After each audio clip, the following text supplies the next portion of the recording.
Pinabulaanan ng organisasyong Socorro Bayanihan Services ang mga alegasyong isinuwalat sa Senado. Ayon po kay Mamerto Galanida, Vice President ng organisasyon, pawang kasinungalingan ang ipinupukol sa kanilang grupo na noong 1949 pa raw nagsimula. Itinuturo nila ang mga kalaban nila sa politika. Mariin nilang itinanggi na isa silang kulto. Wala rin daw silang itinatagong armas. Ang pondo rin daw nila ay mula sa voluntaryong donasyon ng mga miyembro. Sabi pa nila, sinulsulan lang daw ang mga bata na magreklamo laban sa kanila. Naghain na rin daw sila ng reklamo kaugnay nito. In fact, we are filing a case for them for kidnapping, for a serious illegal detention. Nasa piskalya na yan. Kasi sila yung kumidnap sa mga bata. At sinusulan pa nila.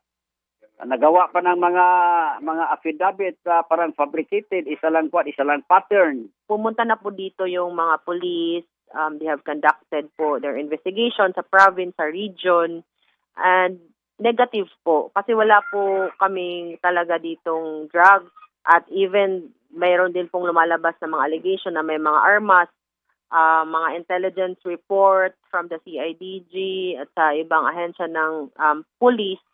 Even our Governor Lyndon Barbers also confirmed na wala po ditong armas, wala din pong drugs. Mga kapuso, kasama nyo kami 24 oras. Mag-subscribe sa GMA Integrated News sa YouTube. Sa mga kapuso abroad, bisitahin ang GMA Pinoy TV at www.gmanews.tv.